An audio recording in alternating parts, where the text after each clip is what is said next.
Good morning, Ben. How are you? Pretty good. How you doing? Not too bad. Well, thank you for coming by today. Yes, sir. Thank you. So, this is sort of like a grilling. I mean, it's so hard for people to know who to vote for. Sure. So, we're going to grill you today and just try to find out who you are, what's important to you, and look forward to finding out more. Absolutely. So, you lived in Collierville very long? I've been here for about 3 years. I'm a born and raised native Memphian that has slowly moved out to the suburbs and now in Collierville. This is sort of a big deal to get involved in. How did it come about for you to decide to run? Well, I guess starting back when they decided to, the Memphis City Schools threw their hands up in the air and said, we don't want any part of Shelby County having a special school district, I began to take interest. I have a preschool aged little boy at the time. And my wife and I kind of watched it closely. She's also an educator. And we've just been watching it, and once the municipal said, well, we'll do something about that to ensure that we get a great education for our city. That's when my wife and I were talking, and I said, I think that would be something I want to do to make sure that our child gets a good education. I'm a very strong advocate of the public school program, so that was one of the big deciding factors was, if we're going to do it, let's do it and get it right the first time. So, Well, that's great. So, when you first really decided to make the commitment, okay, I'm going to run, what did your wife or close friends say when you told them? well, my wife was very supportive. She knows that I have a passion for anything that I decide I'm going to do and like to see it to the end, and thought it would be a great idea. Obviously, I have the support of my wife and family and close friends that all signed my petition and supported me. This is my first go at any public office, so it was all a new experience to go to the election commission and learn about all the paperwork that you have to file and everything. But 100% supportive and very eager to have the chance to help the community. So as you think about yourself on the school board, how everybody wants to make a difference. How do you see yourself making a difference? People make a difference in different ways. Sure. Well, looking at the candidate pool for all 5 positions, there's very diverse candidates out there. We have everything from an attorney to a lot of old educators that have been in the educational arena, some school principals. I come from a business background, an environmental health and safety background actually is what I do for a living. And in that, we look at continuous improvement. I work in a manufacturing industry that is continually improving themselves to be a world-class facility. So that's the strategic business plan that I would like to bring to the school board is making those tough decisions. We have to look out for everyone, the students first, administrators, faculty, and community also. So those are the things that I feel like I bring to the school board is being able to make a strategic business decision in a tough time when we don't want to have to hurt someone's feelings or step on toes, but doing what's going to be best for the students and the community. Let me dig a little deeper. As you talk about what you're good at and with environmental and continuous improvement kind of stuff, I'm assuming that you do a lot of benchmarking, you do a lot of measuring. Absolutely. And that's in the way you live out business, is that right? Absolutely. Tell us a little bit about that.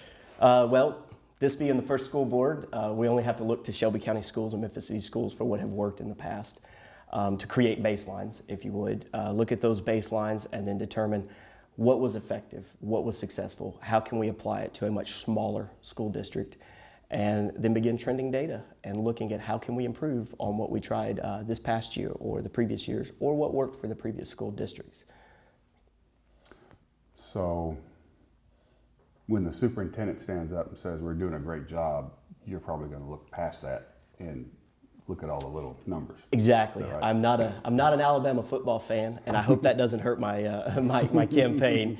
But I do respect Coach Saban very much, even when he plays a small Division I AA school and they trounce them by 70 points. He comes back to the locker room and says, "But we can still get better," and that's what I feel like I've bring to the board as a professional. More so than an educator or a school board principal.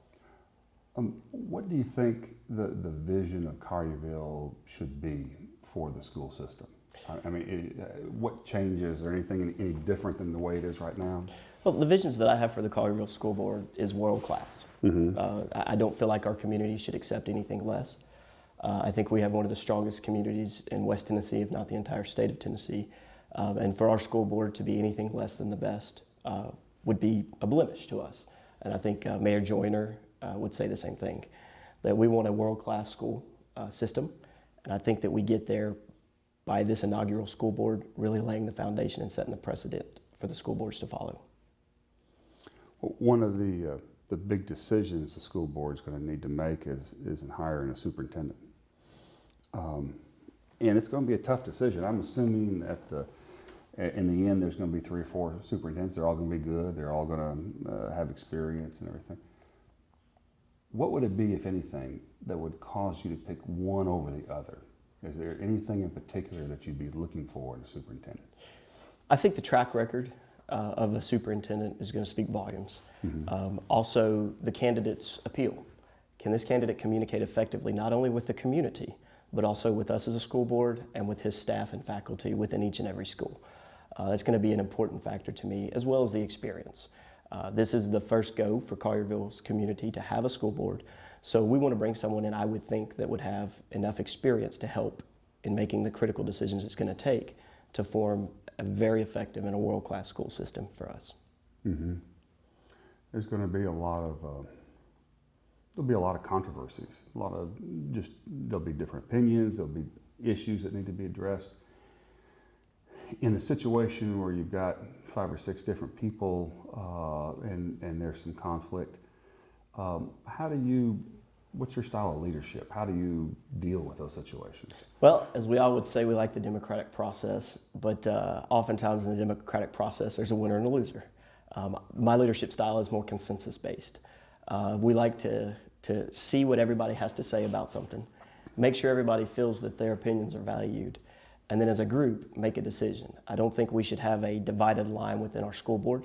I think we should be able to work together effectively and come to a consensus when it comes to those controversies and those hard decisions. There's going to be a lot of things to deal with the school board. How much time do you think it's going to take to get this thing off the ground? It's going to be a huge time investment to begin with, and this first school board especially is going to take a lot of time to lay the foundation and create an effective infrastructure. So that's something that my wife and I have talked about with 2 small children at home, the time commitment that it will take.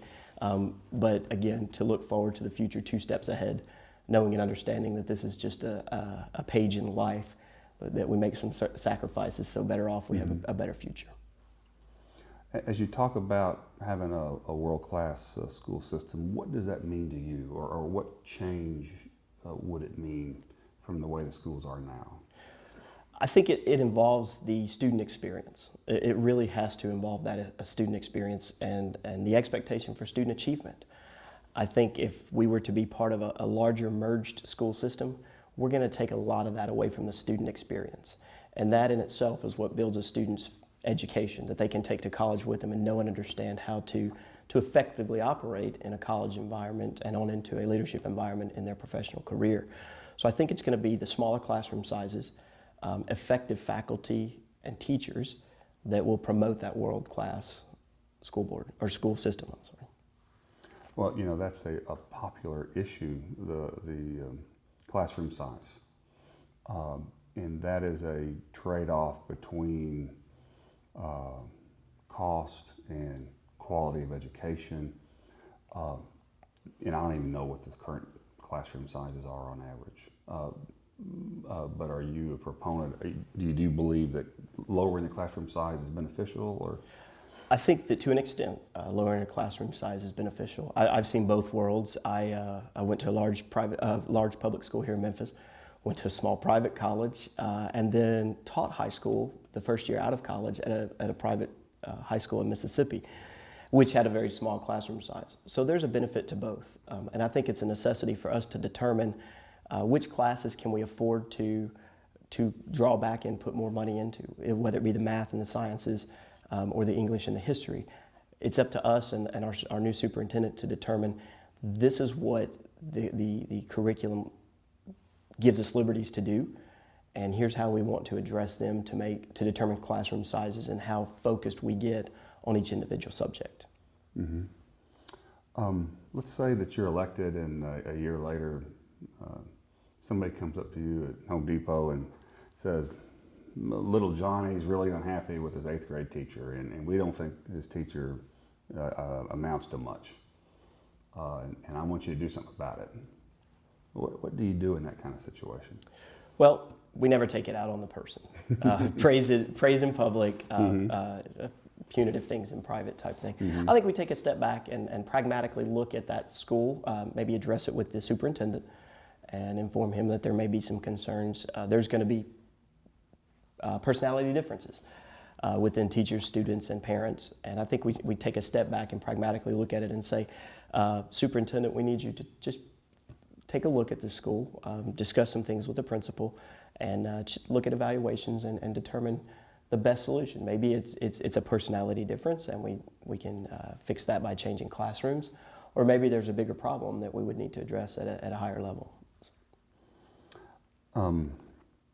4 years from now, when people look back, or the board members look back, how do you think they might define what success or failure has been for the first 4 years? I think our student achievement scores with the state, obviously we have to meet state curriculum and state guidelines. I think the scores there will tell the story. And I think the want to be there attitude of not only the students but the faculty will be huge for us in knowing that we've won, that we are the winners here of the first school board, and getting it right, making sure that we are attracting people to our community for our educational system. Well, look, that sounds good.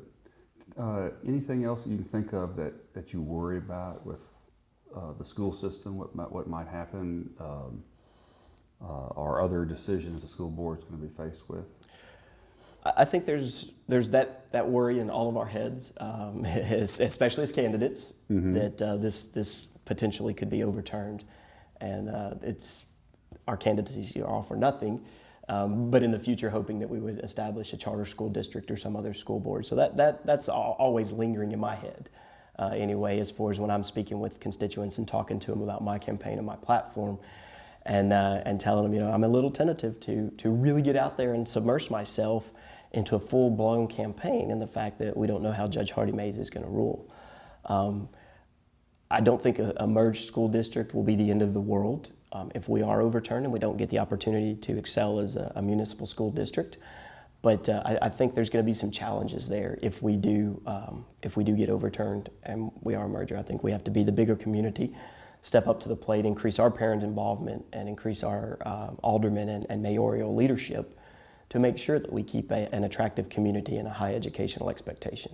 Okay, well, that sounds great. Well, look, we appreciate you coming by today. Great, I appreciate the opportunity. Thank you very much. Thank you, Derrick. Nice meeting you. Have a great day. You too. Thank you.